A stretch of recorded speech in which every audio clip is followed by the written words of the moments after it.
education, trends in society, politics, economics, business, religious liberty, the Constitution, public policy, foreign policy, military policy, tensions in the Middle East, abortion, homosexuality, pornography, sexual ethics, media, technology, history, and America's godly heritage. We talk about anything that affects your faith, your family, or your freedom.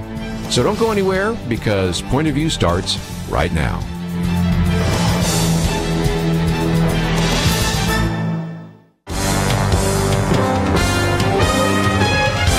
Across America, live, this is Point of View.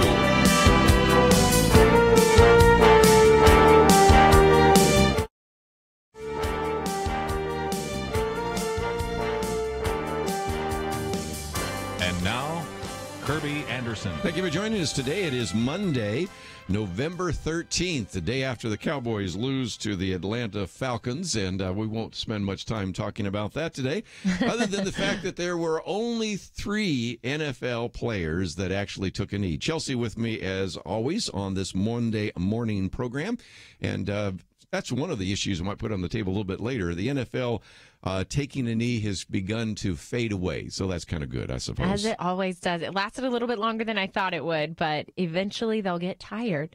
Yeah, I think so. Now, the other question we might put on the table, if you would like to join us as we go along and talk about many other issues besides that, is whether or not that was just due to the fact that it was Veterans Weekend and whether those numbers will increase next week. We'll find out, but nevertheless, that was one of those issues.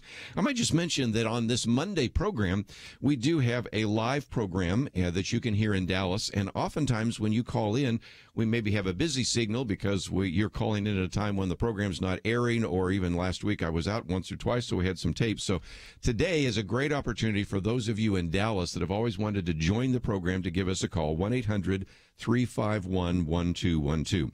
Chelsey, of course, with us, and you have heard her many times before with First Liberty. And one of the things I thought we'd always like to talk about is some of these issues of religious liberty. One of the articles I've posted for people to read is by David French, "Behold the Free Speech Hypocrisy of the Corporate Left." Well, to understand that, you have to recognize that in the next couple of weeks, we're going to have a case before the Supreme Court involving Jack Phillips. And he is the owner of Masterpiece Cake Shop. And this was where he refused to serve a same-sex couple in his store. Now, he didn't refuse to feed them or give them a cake or give them cookies. It was that they wanted to, in particular, have something that would actually be a celebration of their same-sex commitment, even at a time when Colorado did not even have legalized same-sex marriage. And so he was, of course, sued. He actually was fined. And this is part of what are called the cake wars, which will eventually find their way in the next couple of weeks before the Supreme Court. What have I left out? Yes, this is a very, very important case for everyone to have their eyes on, because it is completely unprecedented in a lot of ways. And that is to say that this is the first major case at the Supreme Court that is a ramification from the rendering of Obergefell. So we knew in 2015 when Obergefell came out and same-sex marriage was deemed to be constitutional, and that states needed to continue to allow same-sex married individuals to get married in their states, that there was going to be kind of a clash between religious liberty and conscience protections and this new fundamental right. Much like after Roe versus Wade, after the right to abortion was rendered, there was a clash between conscience objectors and the religious liberty rights of those who don't want to participate in abortion, and those who are pro-choice. So finding this new balance is completely new terrain on this issue, and this is a really, really important one. We at First Liberty have our own case out of the Oregon that is waiting to be handed down. The Kleins, who, very similar to Jack Phillips, declined to make the same-sex wedding cake. But I think it's important to note all of the other facts that help distinguish this issue from what people kind of try to portray this in light of racial desegregation and that era. This isn't a public accommodation issue.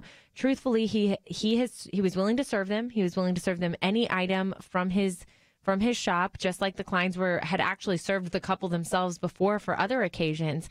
But he did not want to participate in what he considered to be a celebration of same-sex marriage because of his sincerely held religious beliefs on marriage.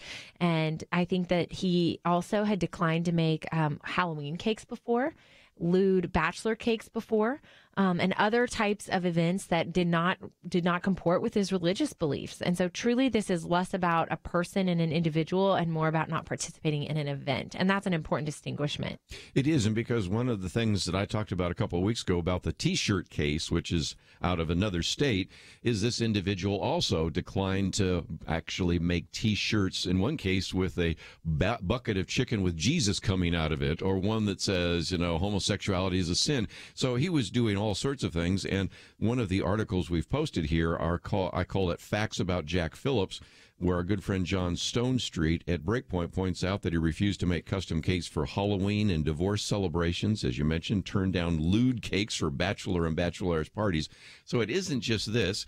And with Aaron and Melissa Klein in Oregon, in some respects, how the case with Jack Phillips goes may affect your case out of Oregon. Is that possible? Yes. I mean, we are not sure, obviously, but we think the court, we've had oral arguments that the court is waiting to hear what the Supreme Court will say. Now, it is interesting. I'm going to get a little maybe deep on the legal here, but I think it's good for listeners to know a little bit more how this operates. So usually the Supreme Court will take cases. They only take 1% of cases that are appealed to them, less than 1%. About 80 a year, yeah. 80 a year, which is really nothing. I mean, it is a small amount that goes to the Supreme Court. So in order to help get through all of the cert petitions that have been filed and figure out who they're going to take, they either take cases where there's a circuit split. So circuits are deciding opposite sides on the same issue, and they want the Supreme Court to come in and say, what is the rule of law on this? Or if they're going to overturn a lower court decision that is bad. Well, there's no circuit split here. And so we are hopeful. I mean, I don't want to be too optimistic, but ever the optimist as I am hopeful that they granted cert for a reason, and that's because they want to overturn the ruling against Jack Phillips at the lower court level. And another thing that's important to note is there's really two issues here in front of the Supreme Court. The first is compelled speech. So it has nothing to do with religious beliefs. The first has to do with the fact that he shouldn't be compelled to make a message and make a artistic cake. Cake is art, or this type of cake is art. That he doesn't want to be, and that's called forced speech or compelled speech, and the government can't force you to speak, just like the government can't limit your speech. And so deciding this is actually the most pro-speech court that we've ever had in the history of the court. So we're very hopeful that if they decide this on the speech grounds especially, that it's a really clear case that the government cannot force him to bake the cake. Well, again, that's one of the other issues we want to put on the table because, as you said, this could be one of those cases where the Supreme Court decides not to decide or say this one doesn't have standing or whatever. But the bottom line is if they rule in a general sort of way, there's a possibility that that will affect your case. Now, we're going to take a break. When we come back, I want to talk about this golden clause that, Anthony Kennedy said this is not going to be an issue. And, of course, it's become an issue. So we're going to talk about that as well. But as we get into this, I want to use this story about Jack Phillips to raise another issue that we will come back to. And that is one of the articles we point out is the CEO of Apple, Tim Cook, actually has, on the one hand, talked about free speech and how we believe in that, but also has been willing in some cases to ban apps that are offensive. So his particular company has said, even though we believe in free speech, there are certain times in which we're going to say, wait a minute, that's a bridge too far. Wait a minute, that's something which we can't as a corporation or as a business endorse. But then they turn right around and say, we're going to file a brief against Jack Phillips, who said, wait a minute, this is a cake I can't bake. So this is why David French wrote this very kind of intriguing article, Behold the Free Speech Hypocrisy of the Corporate Left. And so we're going to get into that as well. And by the way, if you'd like to join us today as we talk about religious liberty, free speech, freedom of expression, and much more, that number is 800-351-1212, 1-800-351-1212. Open lines for those of you in Dallas today. We'd love to hear from you. We'll be right back.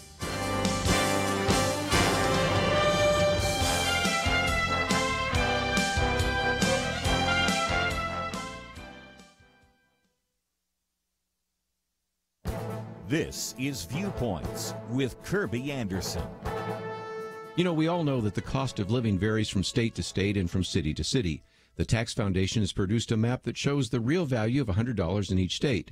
Prices for the same goods are often much cheaper in Missouri or Mississippi than they are in New York or California. The same amount of money can buy more in low-price states than in high-price states. The first thing you notice by looking at the map is the obvious correlation with politics. In general, the low-price states are the red states, and the high-price states are the blue states. The West and Northeast are not only the blue states, but they also have less buying power. The red states clustered in the South and the Midwest have more buying power. The regional differences are striking. Alan Cole, writing for the Tax Foundation, explains that the real purchasing power is 36% greater in Mississippi than it is in the District of Columbia. Put another way, you need an after-tax income in the D.C. area of about $68,000 to equal the after-tax income of $50,000 in Mississippi. To compensate, government and businesses often pay higher salaries in these high-priced states. He also compares the states of California and Nebraska. People in these two states earn approximately the same amount in dollars per capita, but after adjusting for regional price parity, people in Nebraska can buy much more. There's an obvious difference as well within a state. The cost of living in Manhattan, for example, is much greater than living in the Adirondacks in upstate New York. These differences in the cost of living also have policy implications. Most economic policies, like tax brackets and food stamp eligibility, set at the national level, do not take into account the significant differences in the cost of living. This map is a reminder that $100 goes much further in some parts of America than in others. I'm Kerby Anderson, and that's my point of view. Take Kerby and the Point of View team with you on the go with the Point of View app. Search for Point of View Radio at the Apple or Google Play stores.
You're listening to Point of View, your listener-supported source for truth. Back once again, if you'd like to join our conversation, we're going to talk about in just a minute the hypocrisy of the corporate left. But before we do so, just wanted to kind of set forth the case about Jack Phillips. This is a case that will go to the Supreme Court. Also, of course, we talked about Aaron and Melissa Klein. That's a case out of Oregon that First Liberty is involved with. And I used the example just a minute ago, so I looked it up during the break, of this Christian T-shirt company, which is called Hands-On Originals. And the individual, Blaine Adamson, had actually made a case for the fact that, wait a minute, there are all sorts of T-shirts that I have not actually produced. First of all, we have homosexuals that work in my company. There are homosexuals that have come and I've actually made T-shirts for them. As a matter of fact, one particular band, Mother Jane, who they did all the T-shirts for, the lead singer is a lesbian. So wait a minute, you're just overreacting, because I've turned down all sorts of things. I mentioned one, that he turned down a shirt that they wanted to design with Jesus coming out of a bucket of chicken. One of the reasons he went into this, by the way, Chelsey, is because he thought so many Christian T-shirts were cheesy. You can see that one. You know, he turned down ones that promoted an adult film. He turned down some that were for a strip club, and one that promoted violence and all sorts of things. So then to have in the state of Kentucky somebody say, well, then you are discriminating. He's going, well, only in the sense that artistically I'm discriminating because I want to use my creativity in a positive way. He's turned down T-shirts that promoted violence and all sorts of things. So for this one particular group to have a problem is overreaction. And by the way, so far he's won even at the Kentucky Supreme Court level, and had lesbian T-shirt manufacturers in the state of New Jersey say, yeah, we agree with you because we don't want to be forced to actually produce products and to be engaged in services that violate our convictions, not religious convictions, just our political or personal convictions. So in some respects, the Jack Phillips case and some of these others certainly deal with religious liberty, but there's a broader issue of freedom of expression, isn't there? Yes, absolutely. And I think that it's just so important for everyone to understand how broad your First Amendment rights are. I mean, truly, we've got to start with the principle. And the underlying principle of all of this is the government cannot tell you what you can or cannot say or support or believe in. Right? They can't tell you what you have to believe in or what you can't believe in. Either way. So this is a two-way street, in the same right that the left has to the lesbian t-shirt company make t-shirts that they want to make to support issues they care about is the same right that Jack Phillip has to only portray images and on his cake or messages with his cake that he believes in. So this is really broad protection that I think gets lost a lot of times, but that's the reason it's broad. And it's because our founding fathers understood when someone's belief was unpopular or in the minority, it needed all the more protections because it's easy for the large majority factions to go against the smaller minority factions and to squelch out their systems and their beliefs and even their associations, which is why political speech is so protected. So it's really in everyone's interest to have a really broad speech. And I said this a little bit earlier in this segment, but also this is the most pro-speech court we've ever had. And so pro-speech that even Alito isn't always on the same team as the rest of the judges because they take this so broad. The Westboro Baptist case is a good case we're looking at that came a few years ago. And that decision was an 8-1 decision with Alito actually dissenting. And in that case, they said even as horrible as the Westboro Baptist speech is at funerals and as degrading as it is, abominable as it is, they have every right to make it. So we think that I'm hopeful that that when it comes to Jack Phillip's speech, that religious speech will also be protected. The newest member of the court is a man by the name of Neil Gorsuch. And if there's anybody that reminds me of Justice Scalia, it is Neil Gorsuch. Matter of fact, I have his son coming on this week, and we're going to talk about this new book that has some of the speeches by Scalia, Antonin Scalia. And one of the best illustrations of how, in some respects, individuals will follow the Constitution, even though it goes against their beliefs, is a case that involved a person that was burning the flag here in Dallas in 1984. I got to go to the Republican convention here in 1984 and actually saw the guy burning it. And so then they said, well, is it free speech to burn the flag? Now, Justice Alito and Justice Scalia and some of them go, wait a minute, we burning a flag. I'm really against that. But Justice Scalia, interestingly enough, who was on the court back then, said, even though I do not like the idea of burning the flag, nevertheless, it is free speech. And so even though I disagree with what the person did, I have to follow the Constitution. I think Neil Gorsuch will do the same kind of thing in this case, don't you think? I think he is. So far, he has been every bit the principled constitutionalist that we were hoping for, frankly.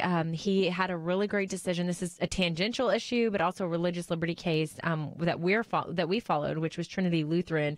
And he had a very resoundingly strong concurring opinion. I was very excited because he had apt analysis. He was in the weeds on it. He was in the details, and he was able to divide some lines that perhaps the majority opinion left undivided that should really have been distinguished. And so I think he's got a very detailed eye. He's obviously an intellectual.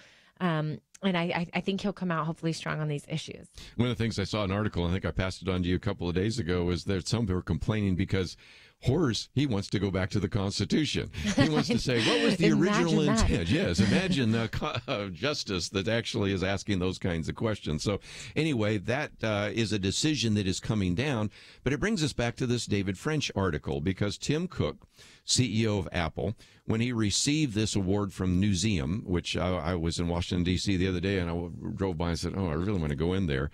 But he says, we have a perspective on major public issues, and we're prepared to take a stand on things we deeply believe in. A company is not the same faceless, shapeless thing that exists apart from society. A company is a collection of human beings and part of the fabric of our society. A company like ours has a culture, it has values, it has a voice. Apple has spoken out and will continue to speak out for what we believe as a company, and the positions we take will continue to guide our actions. So one of the actions they took was after the shooting in Charleston, they banned apps that they felt were offensive or mean-spirited, things that they thought contradicted their set of values. And one of those is the Confederate flag. You can't buy the Confederate flag on the App Store right now. And they also have designed watch bands that celebrate LGBTQ kinds of organizations. So you would say that if there's any group that would understand Jack Phillips, you would think that would be Apple saying, wait a minute, we recognize that sometimes there are certain things that we would not want to sell in our store, certain services we would not want to provide that violate our corporate values. But nevertheless, they were one of a number of companies that have actually filed a case against, if you will, by filing a brief against Jack Phillips. And so I think David French is right on target when he says, on the one hand, they say, we reserve the right not to actually promote things that are against our values. But on the other hand, we are definitely about telling Jack Phillips and all these Christian bakers that they've got to bake cakes, even if it violates their deeply held religious convictions. It would have been the same effect if they had just said, we assign away our First Amendment rights. I mean, that's exactly, it's so ironic that they're literally saying that we should limit corporate rights. But we have Hobby Lobby, which was a Supreme Court case that came out a few years ago. Yeah. And Apple is right. They are not a faceless entity. They have humans that make up their entity. They have values and beliefs as leaders and systems inside that they want to continue to instill those values. So all that's really important because the Supreme Court actually said all of that in Hobby Lobby and said that is exactly the reason that Hobby Lobby did not have to pay for contraceptions against their religious beliefs, was because these entities are run by humans. So they're right that they are humans. Now, I have an issue with Apple and Google, and this is a side issue, but I'll just say it. They are the keepers of so much information. And so this is where... I'm going to get into that, yeah, we can talk about that later too, but just to keep in mind, they're the gatekeepers for so much information out there. So for them to just be shutting down speech they don't like, it really has a broader impact than maybe we originally thought. I want to come back to that, and we're coming up to a break. But one of the things I've said is, on the one hand, they are a private company. I understand that. But on the other hand, they're using the internet, which is a public utility. And so there is a concern that many people have had. Victor Davis Hanson probably written about this more than anybody else, and I've done 2 commentaries about, if we had concerns, and I'm old enough to remember some of the history of trust busters. You can go back to the 19th century, and I wasn't born then, but certainly during the 1950s, 60s, and 70s, where we said, break down Ma Bell and things like that, there is just a sense in which they become unregulated monopolies. And when Apple can say, you know what, we're not going to allow Chuck Colson's organization to have an app on the Apple Store. When Google says, we're going to decide which particular issues are surfacing in the search engines. When Google, that owns YouTube, says, we're going to pretty much lock away a lot of the Dennis Prager videos for a lot of different reasons, most of which because we don't agree with them politically. I think we've got a First Amendment issue. And since we have a First Amendment lawyer here, we're going to talk about that after the break. If you'd like to join us, though, maybe you have some thoughts about baking a cake and about the issue of the corporate left. If you'd like to join us, 1-800-351-1212. We'll take a break, come back with more right after this. Affirm Films and Sony Pictures Animation present The Star, the fully animated story of the first Christmas, told through a whole new set of eyes. Bo the donkey and his stable of animal friends follow the star to become some unlikely heroes. That light, that's the star. This is where it's been leading me. What's his name? His name is Jesus. The Star, in theaters November 17th. More information is available at thestarmovie.com. If you were homeless and on the run, all because you love Jesus, would you want Christians to step up and help? Our family in the Middle East, the cradle of our faith, is in desperate need because of ISIS and other persecutors. Point of View urges you to support the Cradle Fund today to help these precious believers. Please give at pointofview.net/Cradle Fund or call 1-800-347-5151. Pointofview.net/Cradle Fund and 800-347-5151. Or write Cradle Fund in the memo of your check to Point of View, Box 30, Dallas, Texas 75221. Point of View will continue after this.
You are listening to Point of View.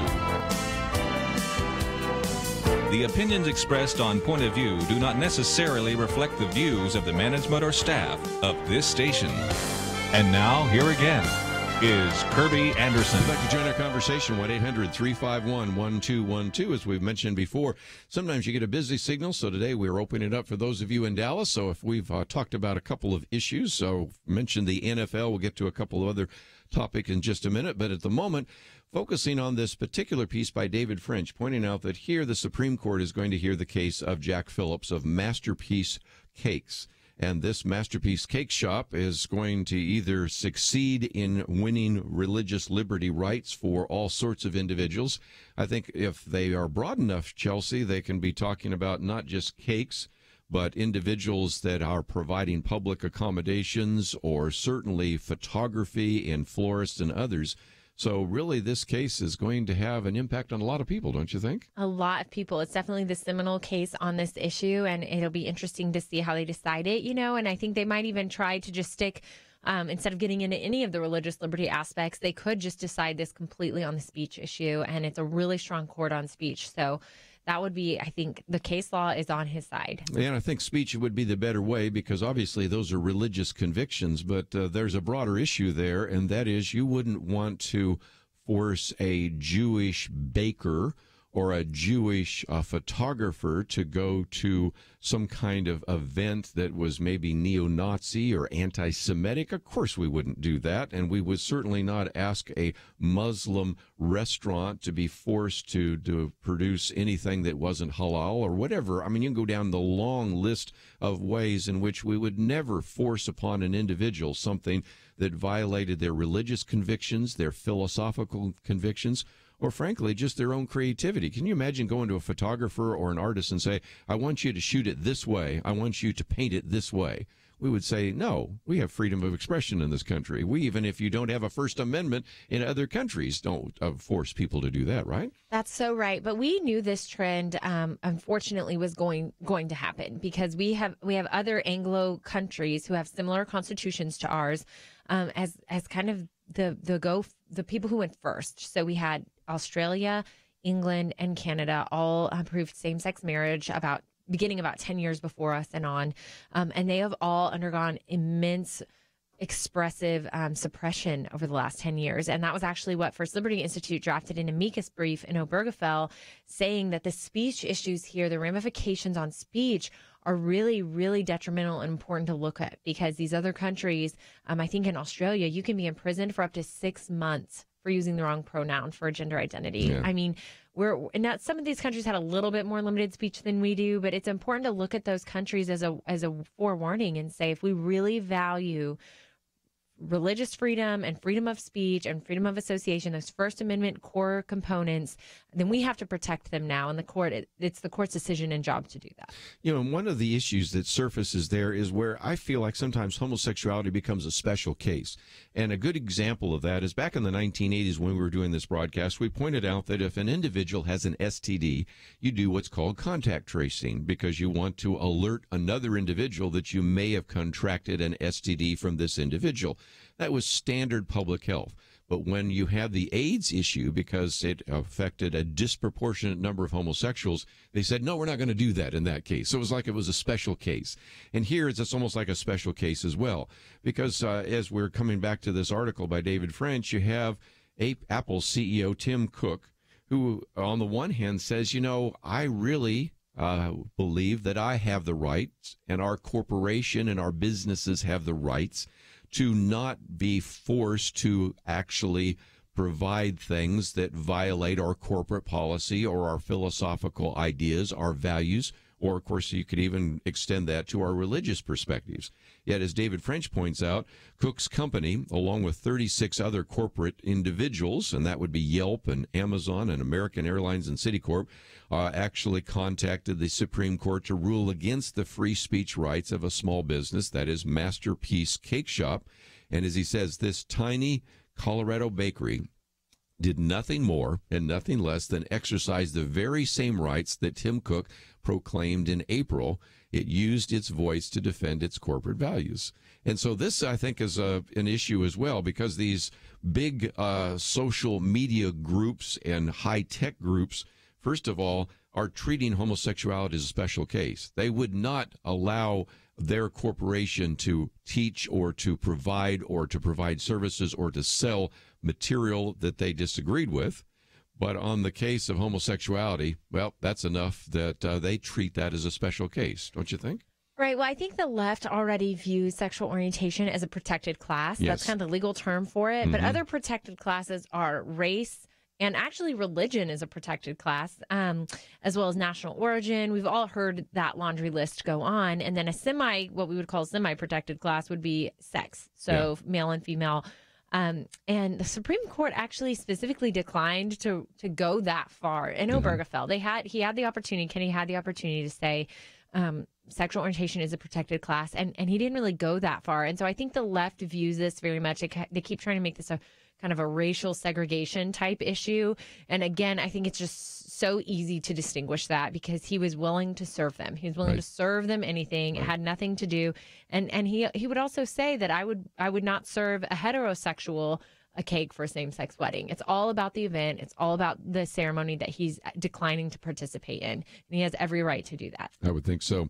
You mentioned Justice Kennedy. Don't we have what's called a golden clause or something like that in there? We do. Obergefell, Justice Kennedy really likes the dignity of the human person. And so he never wants to disparage anyone. We think he's the people pleaser on the court because whoever he views to be the victim is who he tends to side with. And so there's a chance he will side with Phillips on this, who has lost his business and had a whole lot of obviously personal issues arise from this. But all that to say, he had what we call the golden paragraph of his opinion, which acknowledged that many good people have honorable beliefs on the issue of marriage that date back millennia. I mean, thousands and thousands of years worth of beliefs on marriage, whether it's Jewish people or Christianity or Islamic people have their own views on marriage.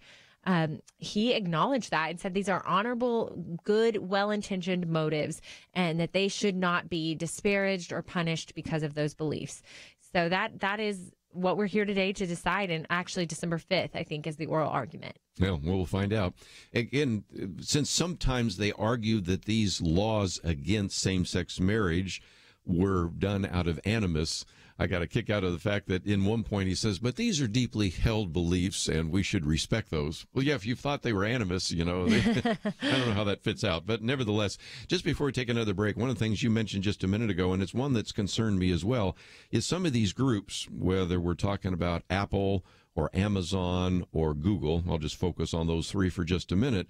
Yes, on one sense, they're private companies, businesses, so they can do what they want within their borders, but they are controlling speech and they're controlling information. And I think that's one of the reasons why somewhere along the line, you've got to have Congress or the FCC or somebody say, we recognize that in some respects you're a private entity, but you're working with a public facility, that is the internet, which is the dispenser of information. And if you start setting up all sorts of roadblocks, we do have a First Amendment issue, don't we? Well, that is a really important thing to note, because the difference between Apple and Google and a baker or a florist is that the baker and the florist, any of the people they're serving can go to any other bakery or photographer, et cetera, and get the same service.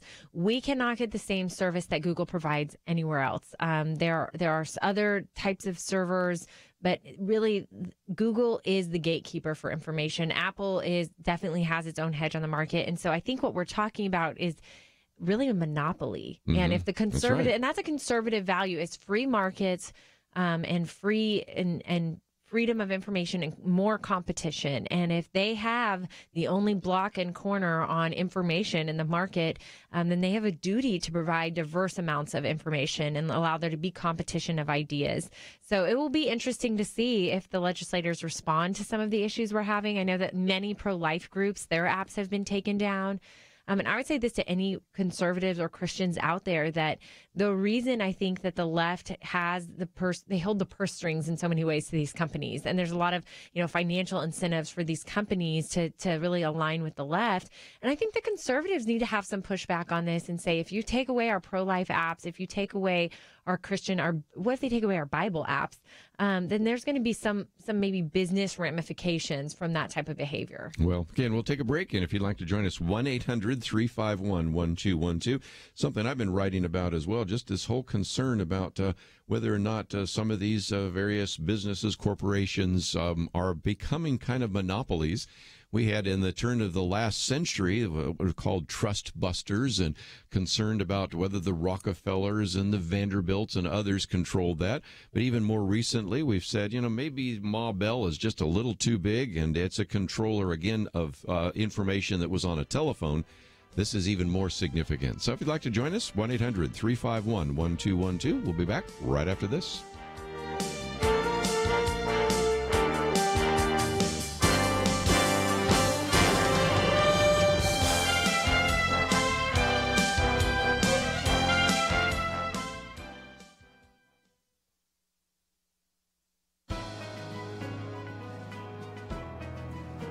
Welcome to the First Liberty Briefing. I'm Jeremy Dice.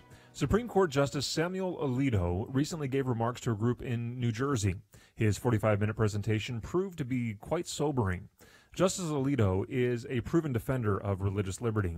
You may recall he authored the court's opinion in Hobby Lobby, protecting the religious consciences of family-owned businesses. In other opinions, he has warned of the impact the sexual revolution may inflict upon the religious liberty of Americans. In his latest remarks, however, Justice Alito told the audience, quote, "You don't need to be a weatherman to know which way the wind is blowing. A wind is picking up that is hostile to those with traditional moral beliefs," unquote. But the good justice ended with a word of caution and challenge. He said, quote, "We are likely to see pitched battles in courts and Congress, state legislatures, and town halls. But the most important fight is for the hearts and minds of our fellow Americans.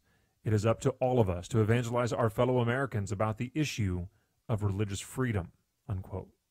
That's where you and I come in. Freedom, and especially religious freedom, is not a given in human history. It is something each generation must renew for itself. Telling the story of religious liberty and its blessings to one another is part of our responsibility as Americans. It's also how we preserve liberty.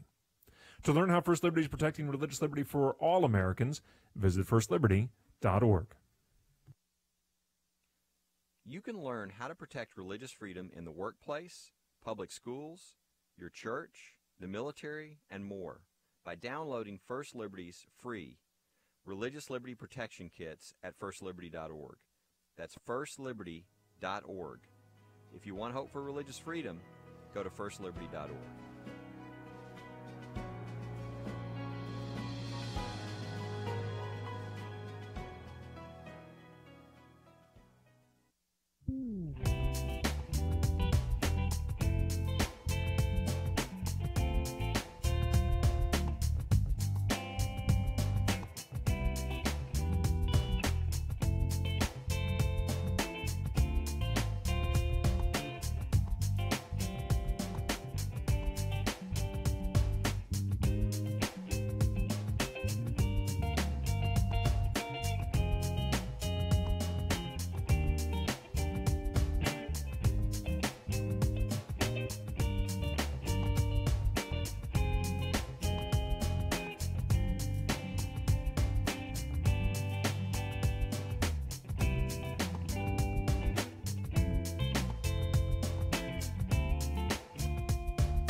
Now, back to Point of View, your listener-supported source for truth. Back once again, if you'd like to join us, 1-800-351-1212. Chelsey across the table with me. And here's a question for you. Last week, of course, as I was driving to Missouri, I was listening to Nick and Dr. Merrill Matthews, and then we also had some other people on talking about the shooting last Sunday. Of course, we certainly do encourage you to continue to pray for them.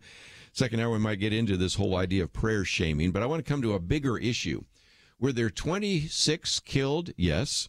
But now the mainstream media is saying, well, there were 25 killed and an unborn baby. Now, you can make a big deal about this or a small deal about it. I'm not going to try to make it the biggest deal in the world, but it is, I think, Chelsey, a good illustration of how even words and phrases can change our mindset, because up until a couple of days ago, we were talking about the 26 people that were killed in that church. Now, I'm noticing in more and more of these broadcasts, it says 25 were killed and an unborn baby. I wouldn't have any problem with 26 were killed, including an unborn baby, but this one's saying 25 persons were killed and then an unborn baby. And I think words mean something. And since I'm sort of a wordsmith and I talk about things every day on the program and I write things, I think there is something to be thought about in terms of whether or not we should allow the mainstream press to keep saying 25 people were killed and an unborn baby. Well, it's funny you're saying that they shifted a little bit, because I originally read 26 and then read that one was an unborn baby. And I remember being a little bit surprised at mainstream media at first saying, wow, they really actually acknowledge that unborn baby is a life, that it counts, that it matters. And so for them to be changing their tune, it seems like some PR departments got a hold of them or something. Oh, I'm sure Planned Parenthood or some of the journalists said, wait a minute, why are we saying 26? It really is 25. Right. Yeah? And it goes to show, though, it really is part of a broader issue, because the left refuses to debate the life issue on its terms. They refuse to acknowledge that, okay, we can talk about abortion all day long, but let's talk about the truth and the facts of what it is. And they play with terms and fetus. And now I even heard, I was at a pro-life event last week. They said even internally in the clinics, they don't even say fetus anymore. They say tissue or the contents of the uterus, which I think is it's so dehumanizing. You know, they refuse to really acknowledge and deal with abortion on its terms, that it is a human, that now with modern technology and medical things that have happened progressed in the last 20 years, we know so much more about those unborn babies, and they do have rights. And I think that the left, if they can just tweak these words here and there, and they just don't ever look at the issue directly in the eye, and they continue to say that they're the pro-woman choice, and it really does, I think, sterilize the issue for them. You know, one of the things we talk about on our Millennial Roundtable is if there's any generation, it's your generation that's more pro-life than ever before. And I think there's a couple of good reasons. First of all, sonograms. You probably saw your son before he was born. I thought he was going to come out glowing, because we had so many sonograms. He came out smiling for the photos. So you got those. And then, of course, also just having all this time of people, some millennials looking around going, you know, you aborted my potential older brother, older sister, and that doesn't seem right.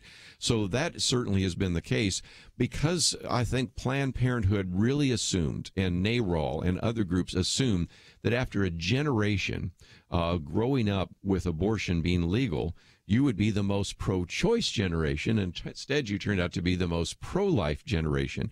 But back to the issue of words, when you had 26 and it changed, I am absolutely convinced that Planned Parenthood, National Abortion Rights League, even some journalists saying, we can't keep saying that. That's not working for us, because then we're acknowledging the humanity of the unborn. And, of course, even the Supreme Court decision essentially, but going back to Roe versus Wade, said, you might be dealing with a human being, a Homo sapiens, but it's not a person. And the 14th Amendment only protects persons. So they denied the personhood of the unborn until later in life.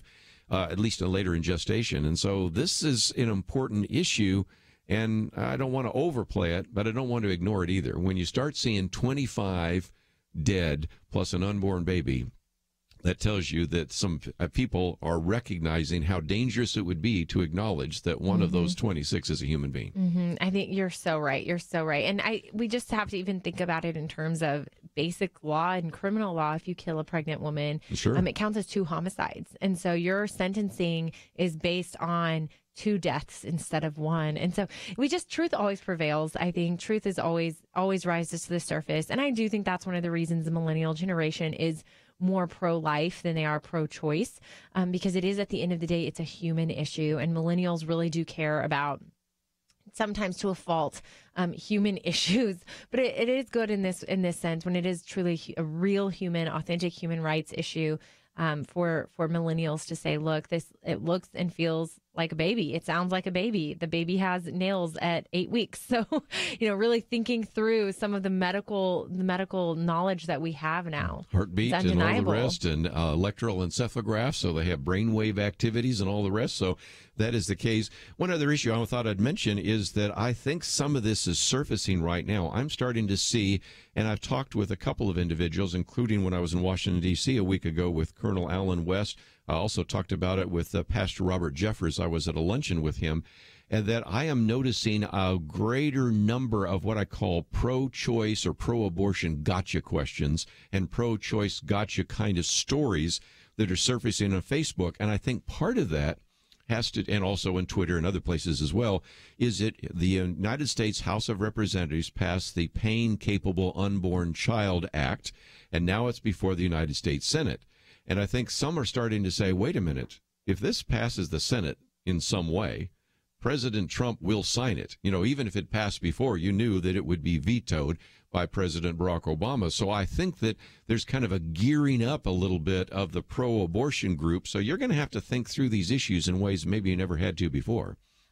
I certainly hope so. I certainly think it is time for Congress to push back. We have a majority. We have the Republican president. We really have a window here that might be short. I hope not, but it might be short-lived for the next year to push some of these measures through. And I know in the state of Texas, we have quite a few measures that were passed. They say it was the most successful legislature for pro-life issues ever, from more regulations inside clinics to longer wait times to scaling back on the age of the unborn child that you can have abortions on. I mean, they are really, Republicans are doing a full press right now, which they should be doing. And now there is also a trial going on right now in Austin about partial birth abortion ban or dismemberment ban in the state of Texas.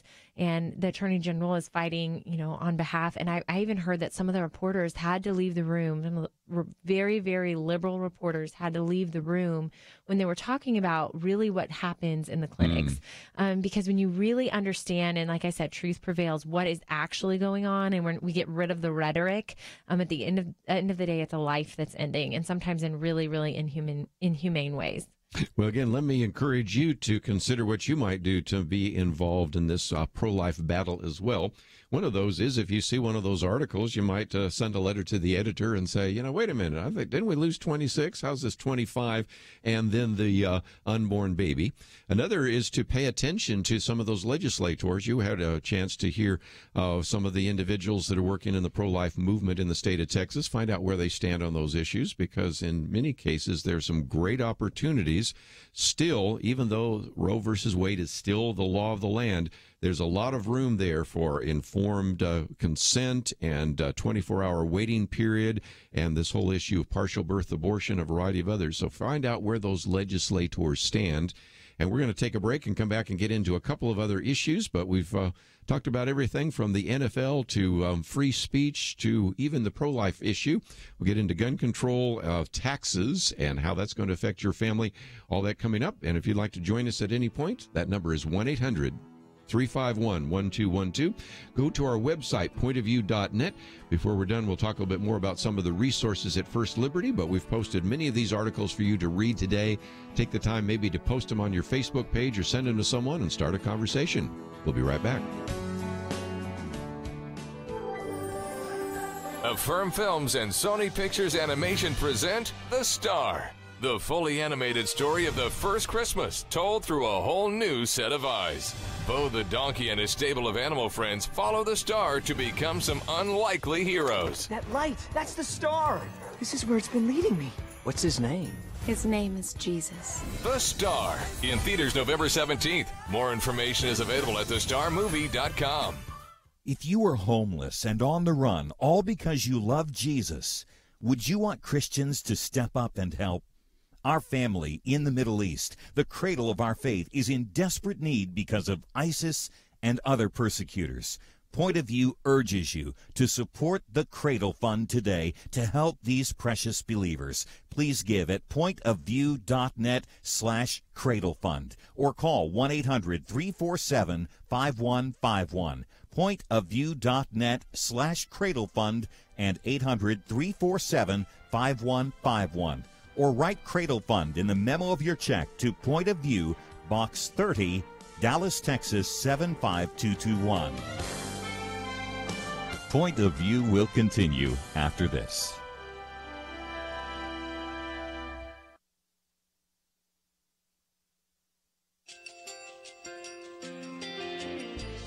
I just want to thank you so much for all the wonderful programming you have. You're just absolutely fantastic. I recently started listening to Point of View, and I really found it interesting because of the different subjects you cover. Thank you for that. I really appreciate everything that you do in keeping us informed. Thank you, Kerby, for everything that you have been doing. I appreciate all the work that you're doing, advocating for the Word of God. Thank you so much. Point of View, I think, is absolutely necessary because it's a Christian perspective, a biblical worldview perspective, and receive very current, up-to-date information about what is really going on, week to week in our culture, which is changing so rapidly, and yet it's morally sliding backwards. Yeah, I'm just, first of all, I thank you guys. Y'all's program is wonderful, and enjoy it every day. I learn so much every time I listen to it. Point of View Radio Talk Show.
Hi, this is Kerby Anderson. You know, each day we take on the tough issues and provide a biblical perspective to them. The topics we cover are wide-ranging.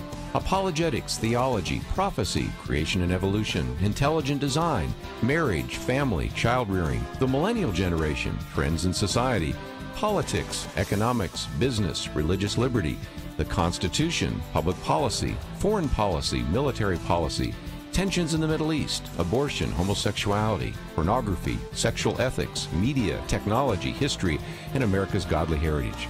We talk about anything that affects your faith, your family, or your freedom. So don't go anywhere, because Point of View continues right now.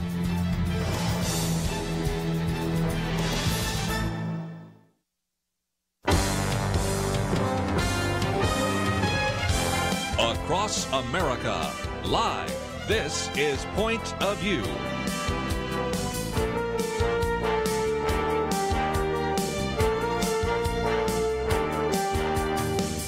And now, Kerby Anderson. Thank you for joining us. Second hour today, and if you're listening on 1160, it is, of course, Monday, November 13th, and I might just mention that sometimes when you do call in, there's a busy signal, so that's why I wanted to make sure that those of you in the Dallas area today, if you'd like to join us, you can do so at 800-351-1212. We'll take your calls, a live broadcast, and this is an opportunity for us to hear from you. First hour, if you were not with us, we've spent some time talking about religious liberty, about this case going to the Supreme Court of Jack Phillips, and also the free speech hypocrisy of the corporate left. Also spent a little bit of time talking about the issue of pro-life. You know, were there 26 people killed in the church last Sunday, or 25 and an unborn baby? And that's something we've been noticing as well. Chelsey Youman with us. Again, we are taking your phone calls. Might mention she is, of course, with First Liberty Institute, and we'll talk more about that in just a minute. But this time last week, of course, we were talking about the shooting that took place. And so a couple of things I wanted to cover before we get into some other topics. One, an article I've posted here, Why Gun Control Loses, and then the issue of prayer shaming and the church shooting. So again, a week later, it is still not worn off for me, Chelsey, to just realize what it would be like to be in that church, very small community, kind of southeast of San Antonio. Individual comes in and just kills all sorts of individuals, including the pastor's daughter, who the pastor happened to be away at the time, and all sorts of other individuals. And so, of course, instantaneously, we once again have the debate about gun control before some of these individuals have even been given a proper burial. But I guess that's the politicized culture we live in today. It is. Unfortunately, we can't even give these people in these communities time to grieve without having a political debate about it. And yes. I think, Trump responded to Vegas saying, we'll talk about it later. Like now we need to grieve and deal with the issues at hand and the loss we've had, which is true here too. And it's saying this community lost, I think they said half now of the town. It was a very, very small town and community, yes. And just really devastating. But we are talking about gun control now in the wake of this, and it's important to note that there were a lot of triggers here that should have prevented him. There are already laws on the books that should have prevented him from being able to do this, but there were just gaps in between. I think the Air Force came out and said, in fact, they didn't report him and they didn't put him on the list, the no-gun list, like they should have after his domestic violent past. So again, part of the answer to this question is, can we take the existing laws and implement them more effectively? Maybe that would have prevented the tragedy.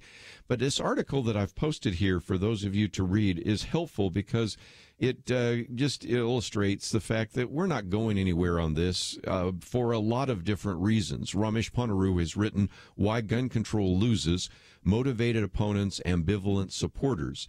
And he points out that, first of all, there are some that are saying that the reason we have congressional inaction on guns is that supporters of gun rights believe baselessly that liberals are out to grab their guns.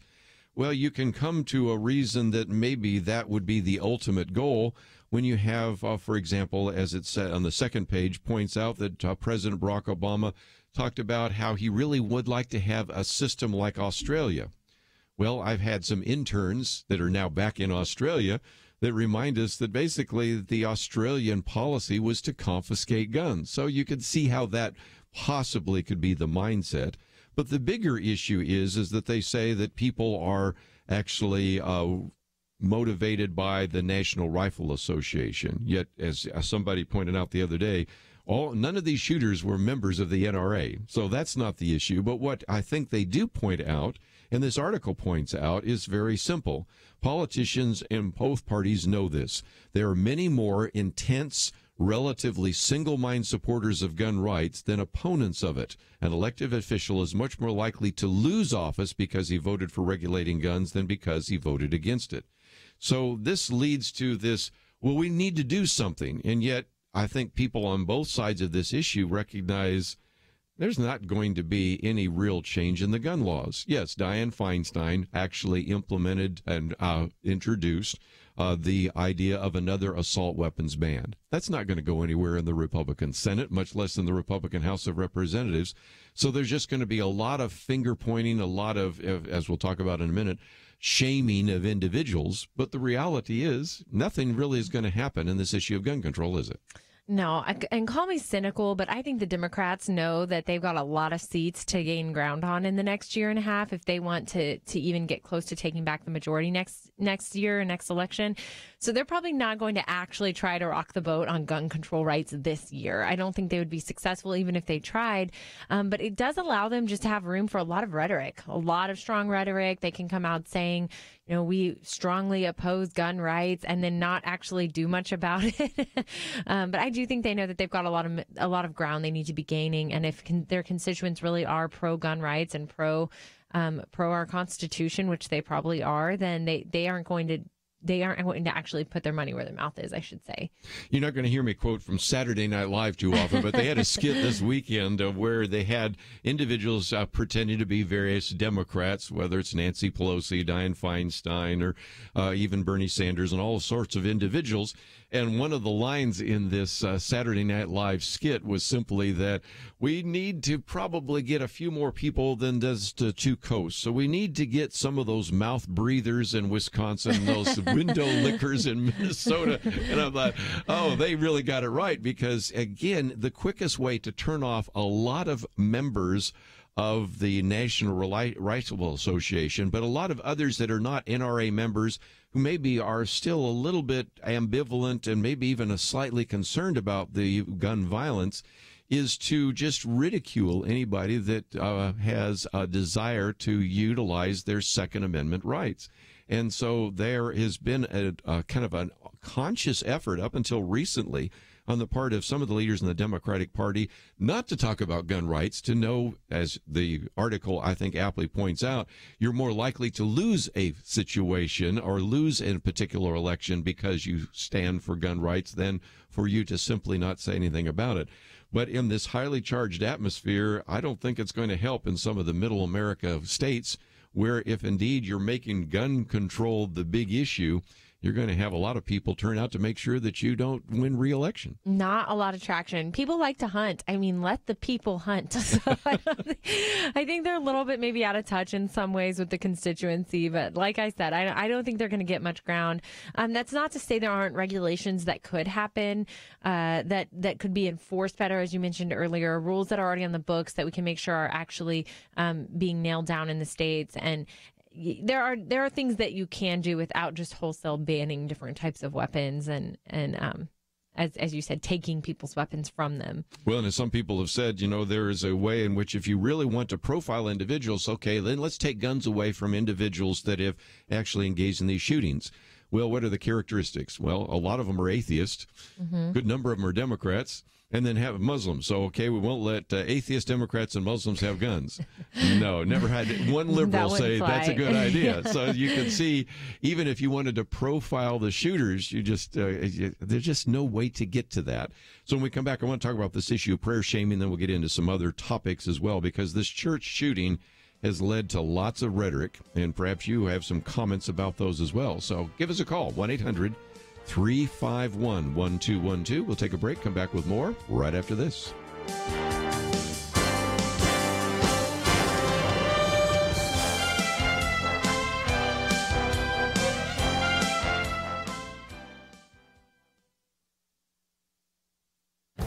This is Viewpoints with Kerby Anderson. You know, we all know that the cost of living varies from state to state and from city to city. The Tax Foundation has produced a map that shows the real value of $100 in each state. Prices for the same goods are often much cheaper in Missouri or Mississippi than they are in New York or California. The same amount of money can buy more in low-price states than in high-price states. The first thing you notice by looking at the map is the obvious correlation with politics. In general, the low-price states are the red states, and the high-price states are the blue states. The West and Northeast are not only the blue states, but they also have less buying power. The red states clustered in the South and the Midwest have more buying power. The regional differences are striking. Alan Cole, writing for the Tax Foundation, explains that the real purchasing power is 36% greater in Mississippi than it is in the District of Columbia. Put another way, you need an after-tax income in the D.C. area of about $68,000 to equal the after-tax income of $50,000 in Mississippi.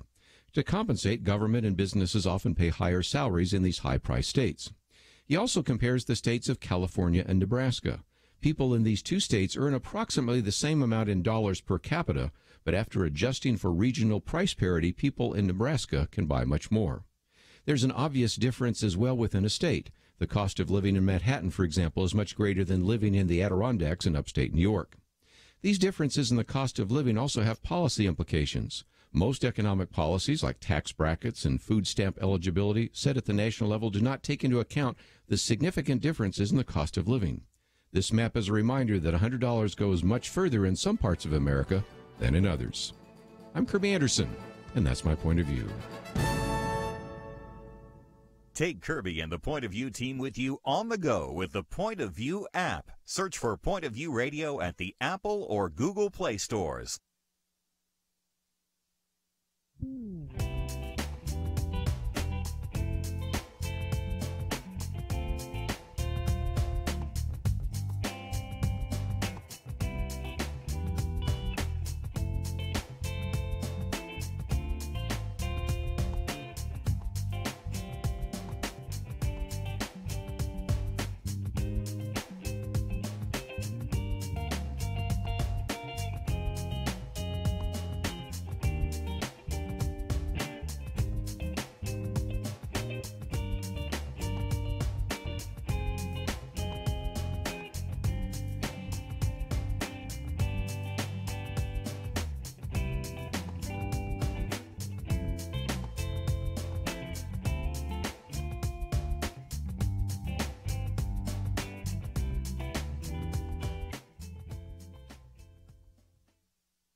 You're listening to Point of View, your listener-supported source for truth. Back once again, if you'd like to join us, 1-800-351-1212, or just sit back and listen to our conversation today. It is, again, an opportunity on Monday, November 13th, at 10 o'clock to talk about some of these issues. And we talked about gun control. That's one of the issues, but there is something else that I wanted to post as well, and this is of, I think, greater concern. And that is what is begun to be called prayer shaming. And I just posted one article by John Stonestreet, but there are others. Matter of fact, I've got one here from Tony Perkins, The Left's Politics of Praying. And you're just starting to get more and more individuals who maybe believe that we need to, quote, do something. And by do something, they mean pass more legislation. That then when people say our thoughts and prayers go with you, they go, you should, this is what's called prayer shaming, that first of all, you get some that are saying, would you stop talking about praying unless you're going to do something? This is a waste of time. Or you get the really critical sort of new atheist mindset that says, well, you prayed to your God and how much protection did you get right there? So we are running into a situation where now when you stand for just something as simple as prayer, you get vilified. And I just, again, I'm really surprised at how quickly that has developed over the last couple of years. It's hard to wrap your mind around how people want to hate others, essentially. I mean, who is aggressive with others about being prayerful for each other? But I will say that it's particularly frustrating to me because the tenor tends to be that Christians are just verbal, that they're just saying, they have rhetoric, but there's no action behind it. But we know the truth is, faith-based communities of all faiths are first on the scenes. They are first to respond. They are first to take care of their neighbors. They are first to serve one another and provide aid. They provide financial support, counseling, Communities really come together and thrive when their faith-based communities are strong in the wake of disasters, especially after Hurricanes Harvey and Irma. I mean, that's the first to come to mind. I represent a few churches out of the Houston area in some issues with FEMA wanting to get aid for them because it came out that about 70% of all aid that went to hurricane victims came from their faith-based communities. Right. So they are praying, and they are communities of action, and they are there to support one another and serve one another. And shame on the liberals for using this as yet another platform to come after Christians. Since you mentioned that, I thought I would come back and give some anecdotal evidence of that as well. When we, of course, had Hurricane Harvey, we immediately interviewed our friends at Samaritan's Purse and talked about bringing all the buses down. Well, now I've got a chance to find out what's happened weeks later. When this last week I was up at the Kennecott Institute, they took their buses down to Houston to actually clear out some of these homes. And what they said is that they were told by Samaritan's Purse, don't come at the initial outset, because the biggest problem is to get people to come months later. Mm-hmm. So they brought down the 60-some-odd students that I spoke to last week, the week before down there, and it was incredible because you have Samaritan's Purse that have all these various they're really trucks, if you will. There's 5 of them that provide food, water, energy, all sorts of things. And these kids were in hazmat suits because of the mold and everything, and they're just clearing out these homes. Probably going to knock some down. Others going to try to spray it with all this antifungal stuff. I wouldn't move back into one of those, especially if I had a child of your age into those rooms. But nevertheless, Samaritan's Purse is still there. FEMA is there, but everybody else is gone. So again, it says that when it comes time to depend on individuals, yes, the government is there because they're required to, but the other groups, whether it's the Southern Baptist men, whether it's the Samaritan's Purse, they're the ones that stay there for years. And when I interviewed our friend from Samaritan's Purse, I said, how long do you expect to be there? He said, well, we were there after Katrina in New Orleans for 5 years. We expect to be in Houston at least that long or longer. So when the non-Christian community vilifies the Christian community, I want to bring them down there and see who are the people that are now still doing good work in Houston. And they're all Christians to a person, just about, except those that are getting a government check.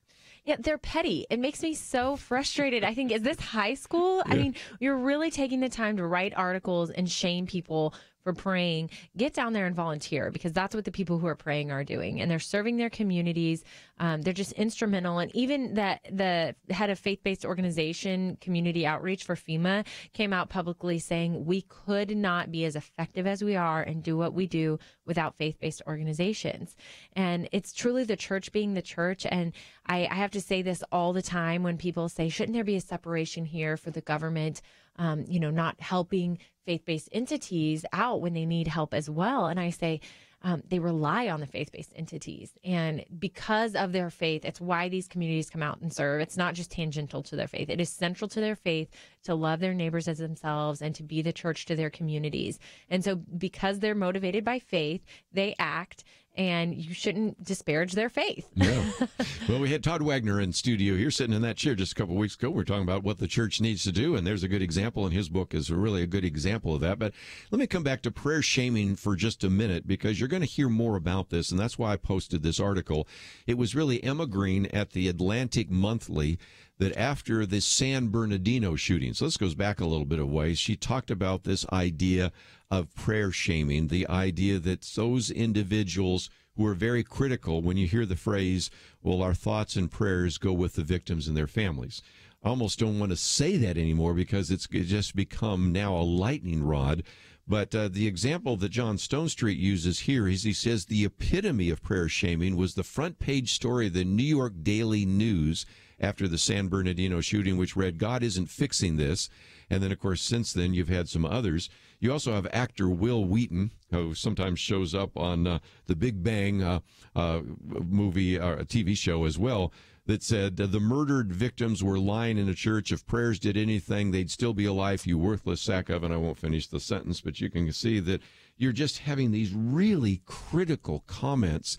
And just the other day, the Speaker of the House, Paul Ryan, said it's sad, and this is what you'll get from the far secular left. So if you think that the politicization of even issues like shootings are going to go away. They seem to be intensifying, Chelsey, don't you think? They definitely are. I had not heard some of those quotes, so that's really surprising to me and shameful to me, because it's denigrating the victims. It's denigrating what the victims believed for and stood for. And essentially what we're seeing are people who don't understand the gospel. They don't understand what it's truly about, and that in this world we will have trouble, but we can take heart because this world is not our home and Christ has overcome the world, and that our hope is not here. And that there's going to be evil that happens on earth, but we have such a higher hope than that. And people don't understand that at a basic level. It's always interesting that they are willing to talk about faith in God. When bad things happen, they ask, well, where was God in this? But there are really great answers to those questions. And he's in the responders. I mean, if he's in the communities that come together and surround these people and serve each other afterwards, and they just fail to see that part, or at least acknowledge that part. Yes. Well, again, there are some real questions about what's going to happen at the First Baptist Church in Sutherland Springs. They're talking about maybe just knocking it down because there are just so many sad memories there. My pastor, who's Jack Graham, when he heard about this, thought, I'm going to see if I can get a hold of the pastor there at Sutherland Springs, and was able to find his, by talking to one or two people, his cell phone. And so he says, I figured I'd just leave a voicemail, and the pastor answered that. And so, what do you say to a pastor who's lost a good portion of his congregation, and they're having a little bit of a conversation, and then he says, well, I'm sorry, I've got to go because now I've got to go identify my dead daughter, because she was there in the congregation while he was gone.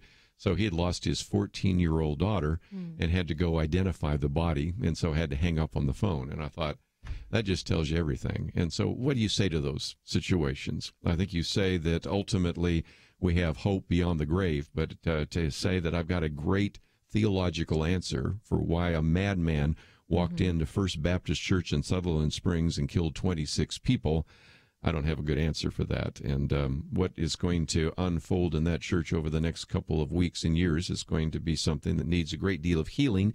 And what it doesn't need is prayer shaming. So we talked about that. And if you want to know more about that, that's another one of those articles we've posted on the website, as well as the one on gun control, and the earlier ones dealing with religious liberty issues.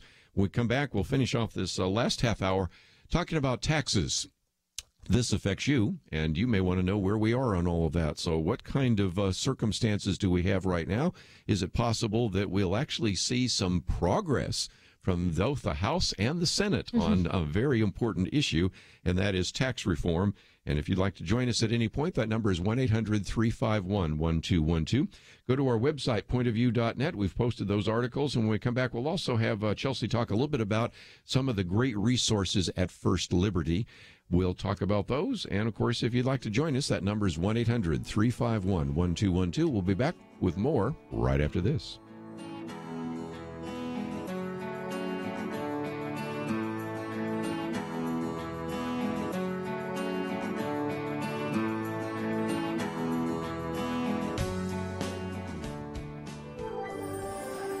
Affirm Films and Sony Pictures Animation present The Star, the fully animated story of the first Christmas told through a whole new set of eyes. Bo the donkey and his stable of animal friends follow the star to become some unlikely heroes. That light, that's the star. This is where it's been leading me. What's his name? His name is Jesus. The Star, in theaters November 17th. More information is available at thestarmovie.com. If you were homeless and on the run, all because you love Jesus, would you want Christians to step up and help? Our family in the Middle East, the cradle of our faith, is in desperate need because of ISIS and other persecutors. Point of View urges you to support the Cradle Fund today to help these precious believers. Please give at pointofview.net/Cradle Fund or call 1-800-347-5151. pointofview.net/Cradle Fund and 800-347-5151. Or write Cradle Fund in the memo of your check to Point of View, Box 30, Dallas, Texas 75221. Point of View will continue after this.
are listening to Point of View. The opinions expressed on Point of View do not necessarily reflect the views of the management or staff of this station. And now, here again is Kerby Anderson. Final half hour, and if you'd like to join us, 1-800-351-1212. Going to get into the tax code in just a minute. One of the articles I've posted by George Will, Repeal and Replace the Tax Code. Also, some suggestions on maybe another way to provide tax relief by actually killing the individual mandate of Obamacare. Then the issue of corporate taxes. We have a lot to cover in this last half hour, and probably we'll cover some of that later today in our live program. But just before we do so, Chelsey is, of course, with First Liberty Institute. And I like to, from time to time, feature the Rights and Resources section. So if you go to firstliberty.org, and then you can /hit rights, or else just hit resources. There are various materials on churches, military, ministries, religious liberty, schools. That's a big one. A lot of kids want to know, what are my rights? Many parents want to know that, and the workplace. And as one of the things I always like to say, these are probably pretty good because you wrote them. Well, I wrote quite a few of them. Yeah. I've done my day in the library researching and drafting those, but especially for ministries and nonprofits, churches and religious schools, I think they're in this world we're living in with so many contentious issues about Christian beliefs and core Christian values. It's really important to go ahead and write your beliefs down and have your standards of conduct in place. And if you ever do get sued, just to go ahead and call us, or if you receive a demand letter, or even if you have a preliminary issue, there are so many things to be aware of for your rights. So go there and get educated. I did try to make it as simple as possible, as straightforward as possible, as much as you can. 200 years of religious liberty precedent. That's right. I narrowed it down for you guys. But the other resources I think are so helpful, especially around Christmas time that's coming up with your students wanting to know, can I talk about Jesus at school, or can we have a manger at school? Can we sing Christmas songs that include religious references at school, or even Jewish parts of the Jewish tradition during this time of year? Go to our resources for your students and look that up. But we also have resources for teachers to know where those lines really are. I think schools are always going to err on the side of extra caution, but to know you have some freedom here to acknowledge the historical aspects of faith that they have this time of year. And so we have lots and lots of resources there for you. So again, religious liberty protection kits, and for the military, which I might mention since we just had Veterans Day just the other day, the ones that I get the emails for, and I just channel them to you, are the schools. Because right about now, we start having various choir directors and various musical programs wondering, can we have Away in the Manger? Can we have Silent Night? Am I going to get sued by the ACLU? Can we have red and green napkins? That was a case out of Plano, of all places. Who would have guessed that? Not red and green at Christmas. No, heaven forbid. That, and we can only have snow people, whatever that is, and all the things that came out of that case. And then you have the workplace cases, which I get a lot of those emails as well. I just send them to you because they say, I just wanted to have a Bible verse on my computer, but I heard about this woman that was in the Marines, and she got in trouble for having a Bible verse on her computer. Am I going to get fired because of this? Those are the kinds of questions a lot of people are asking. Those are the kinds of questions people are asking, and we just say, give us a call. If you ever have a question, we're so happy to sit with you and inform you on those rights. And I think that's the only reason that we even have a job, is because of brave, courageous people who take the time to not only know their rights and when they're violated, but to be brave and take a stand when they are violated. Okay, so when I click on the picture where we have Chelsey and it says see more or visit the website, the first thing that pops up is a story about a cross in Maryland that you actually apparently have lost that case so far. Is that true? We have. First Liberty actually wins. Believe it or not, 90% of our cases we win because the precedent is so strong on religious liberty. That doesn't mean it's not being tested, but this is a really good example of an area where our religious rights are being tested, or the Establishment Clause banner is being pulled out and saying, okay, government can't even have a religious symbol to honor our as a memorial, our veterans. So Bladensburg is the cross out of Maryland. This is a World War I memorial that has been standing for almost 100 years to obviously honor the fallen. And a lot of the community actually was not able to bury their soldiers that they lost. And so this cross stood as a memorial for them, so they could drive down the street and have this massive, beautiful memorial to those who died serving our country. Well, of course, the atheists have come out staunchly against it. And the suggestion was to actually cut off the sides of the cross so that it would essentially be a pillar. A pillar. Well, we all know if you go to, Arlington National Cemetery, there are Stars of David and crosses everywhere. And if the atheists had it their way, there would be no more religious symbols or relics, even if they're part of our heritage and history. And so this is something that we are going to appeal to the Supreme Court and hope that we win, because you are a government. The Supreme Court has held multiple times the government can't acknowledge the important role that religion plays in the public sphere. You have one of these articles from CNN Politics, so you can actually see the cross, and I'm going, this is the offensive cross? You go, Just really? a really, really straightforward symbol of a cross. Off to the side there and all this. And then, of course, you have some others having to do with a few others like the Ten Commandments and all the rest. And so, it's amazing. Wherever I've been, I get that question about that cross. There used to be the cross in the Mojave Desert. That was the big issue. But now everybody's still talking about the one in Maryland. And you look at it and go, I would even want to bring some of my atheist friends and say, is this really worth fighting about? I mean, this thing is not that big. It is not that intrusive. And it actually has very little to do with religion, to be perfectly blunt. It has a lot to do with those who lost their lives in World War I. Right. That's right. That's exactly what where our argument is that it's a historical part of our heritage. It memorializes these individuals who lost their lives and their families, and they don't have grave sites to visit. They don't have burial to go to put their own crosses on. So really, it's representative of the American Legion is who we represent, and their values. And we have to say that religion, whether you agree with it or not, has played a really important role in the public realm, and we can acknowledge that. The government can acknowledge that. So again, I think what you have here is a situation where you won the case out of the Mojave Desert, and so, but it was 5-4, and so this particular circuit's thinking, well, yeah, but when Hillary Clinton is president, she'll have a bunch of liberals, and we'll overturn that one, we'll overturn this one. Didn't quite turn out that way. A year ago, of course, Donald Trump was elected, but at the same time, it illustrates why you have to have eternal vigilance, because the Supreme Court has already ruled that the cross in deserts, for example, or the cross maybe in San Diego or wherever, is constitutional.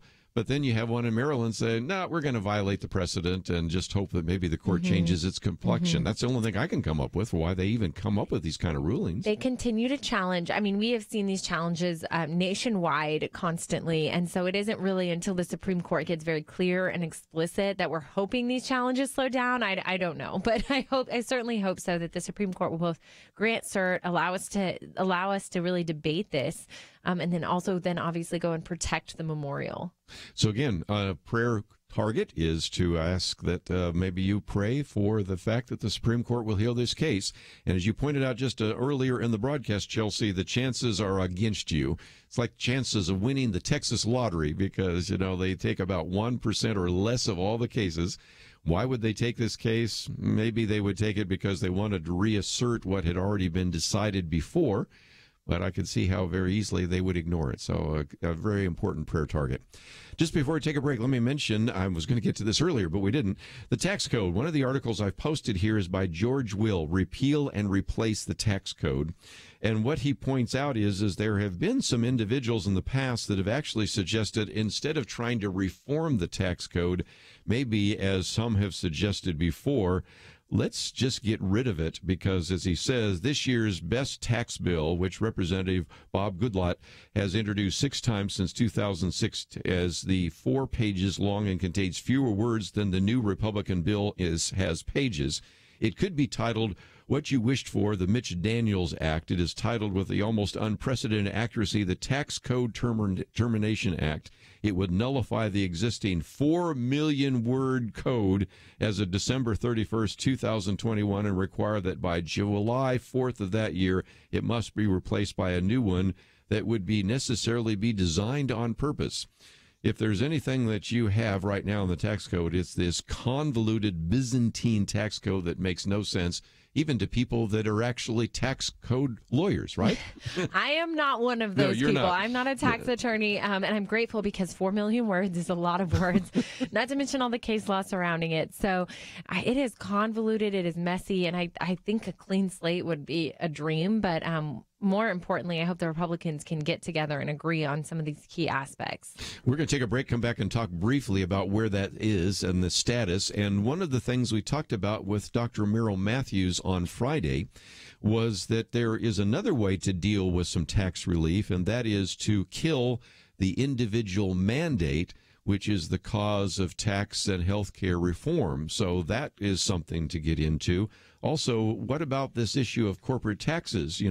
Just about this time last year, President Barack Obama said, maybe we need to lower the corporate taxes. Now all his fellow Democrats are saying, oh, no, we can't do that. I think in part because Hillary Clinton is not the president. Donald Trump was. We'll come back and talk about that right after this.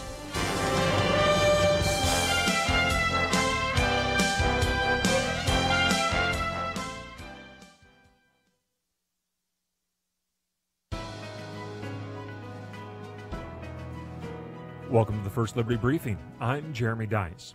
Supreme Court Justice Samuel Alito recently gave remarks to a group in New Jersey.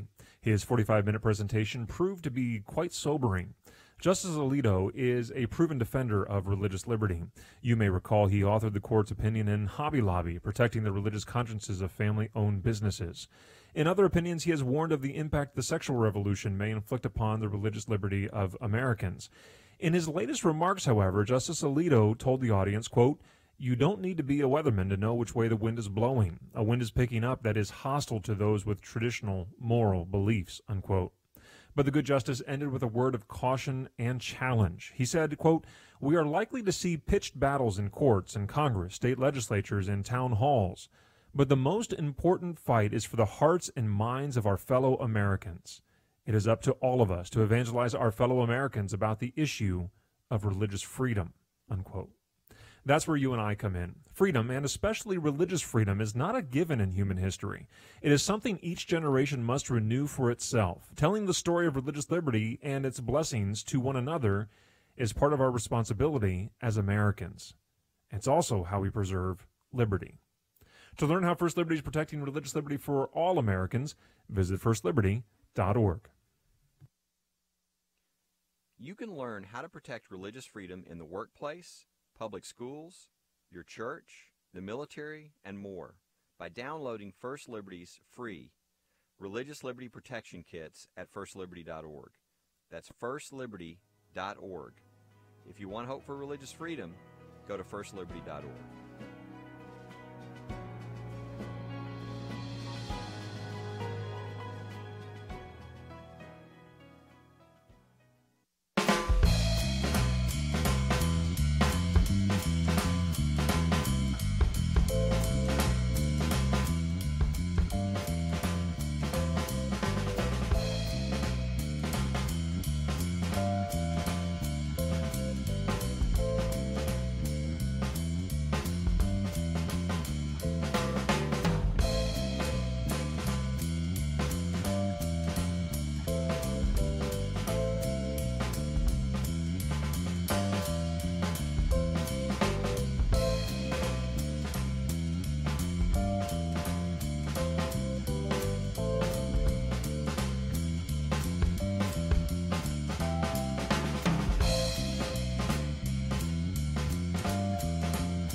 Now, back to Point of View, your listener-supported source for truth. Back for a few more minutes. Chelsey with me again, and let me just mention that one of the articles we've posted is by George Will. Of course, he ends the column by saying the best idea is repeal and replace. That's not happening. But at the same time, he's helping us understand that even when we talk about reforming the tax code, you've got a bigger issue, which I'm going to write about in one of my commentaries. He says already 62%, in other words, almost two-thirds of American households pay more in payroll taxes than they do in income taxes. So this is where we really have to begin to understand that some of the things that are driving the national debt and are really going to hurt the government in the future have to do with the so-called entitlements, and that would be Medicare, Medicaid, Social Security, especially this issue of Social Security. And so that's one of those issues that is going to be addressed in the future, but it's certainly not going to be one addressed right now. But Chelsey, you said we do need to have the Republican House and Senate do something. I mean, we have, this is like a team that just can't score a run somewhere along the line, apart from the things that President Trump has been able to do with his executive orders and other actions, and even deregulation, which has been phenomenal. He wanted to get rid of 2 regulations for every one. Well, the ratio is now at about 7-1. So that's one of the reasons why the economy's doing well. But at least to get tax reform before the end of the year, I think has got to be done if the Republican Party wants to run on something next year in those midterm elections. The pressure is on, and I certainly think that they understand this too, that the American public needs them to do something, whether it be repeal Obamacare, which would be amazing, or tax reform. But look, this is Paul Ryan, Speaker Ryan's, this is his niche. I mean, he's an economist. He's kind of a wonk out of D.C. who really, truly understands the fundamentals of the economy. And so I hope that he can pull together something that others will get behind and that will have a really good impact. And I do think simplifying the system, like they're considering going down in the tax bracket so that it's a little bit more clear. I also like the article discussed a lot of the write-offs that people would be able to get, the tax deductions. So it's really pro-family reform that they're looking at. There's higher deductions for children, higher deductions for married couples. Overall, just the Conservative Party incentivizing families to continue to grow and people to continue to get married, which I think marriage numbers are down statistically. So, well, and again, the child credit is a good example. The family credit, some of those things would certainly be pro-family. One of the things that was not pro-family is they had pulled out the adoption credit. And so that was something which people have been writing about. Mentioned John Stonestreet. He did a Breakpoint commentary. We were thinking of doing an action item. But then it turns out that the head of the House Ways and Means Committee, Kevin Brady, said, okay, we've heard enough from the conservatives. We're going to put it back into the House as an amendment, and it's already in the Senate. So that was one of those issues related to families. Let me talk about corporations for just a minute, because this article came out a while back where it was talking about the President Barack Obama, as he was coming down to the end of his term, acknowledged that the economy suffers because the United States has the highest corporate tax rate in the industrialized world. So then the Republican Congress now has wanted to cut the top federal tax corporate rate from 35% to 20%. And all of a sudden now you have Chuck Schumer saying, this isn't going to help at all. The cut in the corporate rate would hardly help the everyday American worker. And so, as this article points out, Democrats have done a 180 on corporate taxes. But it does seem to me that this would be something that would be very helpful. And more importantly, there is the possibility that if indeed we lowered the corporate tax rate, there's an estimated anywhere between $2 trillion and $3 trillion that are overseas in profits that would be repatriated. But our good friend Dr. Merrill Matthews said, let's just let them bring it back. But some people say, well, bring it back only if they do these things. Here again, fiddling with the tax code. And he says, repatriate, but don't dictate. Because if we're going to allow that money to come back in, that's almost like a tax cut, if you will. It's almost like an infrastructure infusion of tax. Let the companies decide where they're going to put it. Yeah, some of them will pay down debt.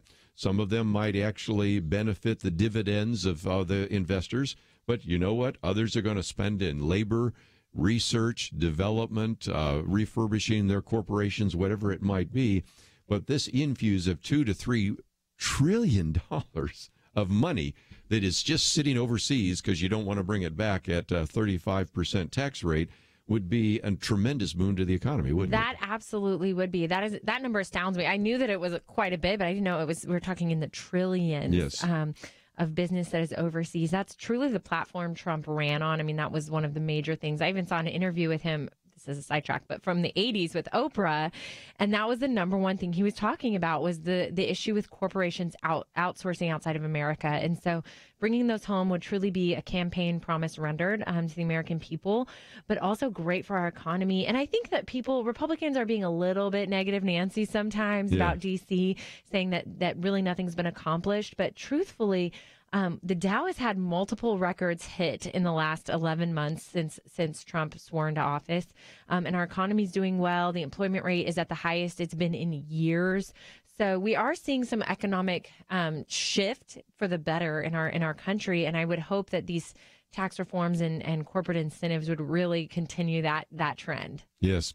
Well, again, you also have to recognize one other thing, and that is the top 5% pay 58% of the taxes, and the bottom about 48% pay no taxes. So when you talk about tax reform, it by definition is going to help people that are better. And even if you provide a middle-class tax cut, because we have a progressive rate, even if you didn't do anything for the rich people, they're still going to benefit because they go through those same percentages on the way. It's kind of hard to explain without trying to show it on a diagram. But of course, the people that are wealthy are going to be benefiting a little bit more because, like I said, the top 5% pay 58%. Now, I've always said something that guarantee that I would never be elected to office, never run for office, and that is I've always had a philosophy that everybody should pay taxes. You know, even if you're below the poverty line, you should at least donate a can of food to the food bank or something, because right now when we have almost half the country doesn't pay taxes, they don't have skin in the game. And I just think that paying even a little bit of taxes would cause you to pay more attention to what's happening to your tax code. Yes, and if you're a true capitalist and you think that the more free the markets are, the more competition there is, the more free funds that these corporate entities and the higher tax bracket have to spend elsewhere, the better the economy is going to be. The more they're going to hire, the more they have financial incentive to build out programs and hire more individuals. I just think that it's what's first, the chicken or the egg at that point.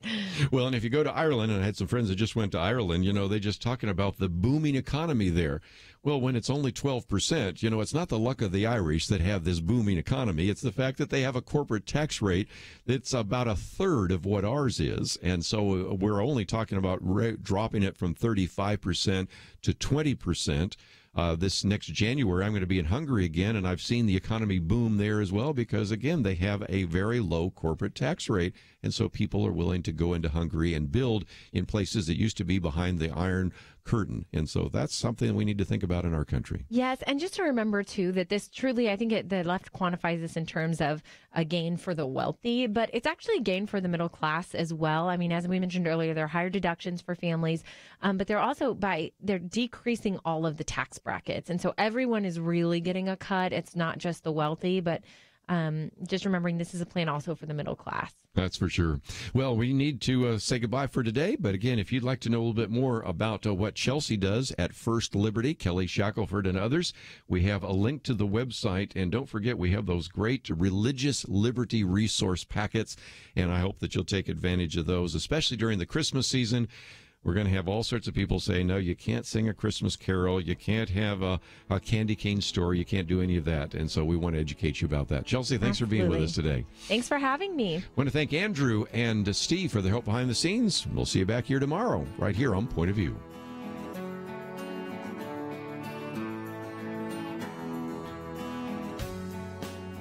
You're riding down the road, and just ahead you see an elderly woman tumble off the curb into the street.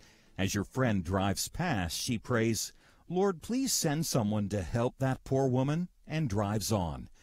What if that was your mother or grandmother? In Christ, our family includes people like Sarah. Sarah was 95 years old, and she didn't tumble into a street. She was forced into it because ISIS was coming. Countless Christians like Sarah are suffering in the Middle East, the birthplace, the cradle of Christianity, and we refuse to pass on by. We urge you to stop with us for just a moment and lend a helping hand to persecuted Christians through the Cradle Fund. Visit pointofview.net/Cradle Fund or call 1-800-347-5151.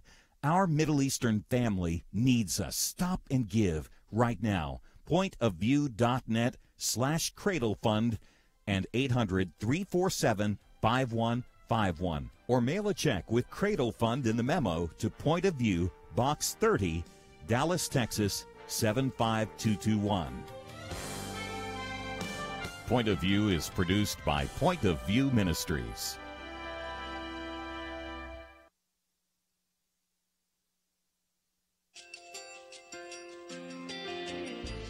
I just want to thank you so much for all the wonderful programming you have. You're just absolutely fantastic. I recently started listening to Point of View, and I really found it interesting.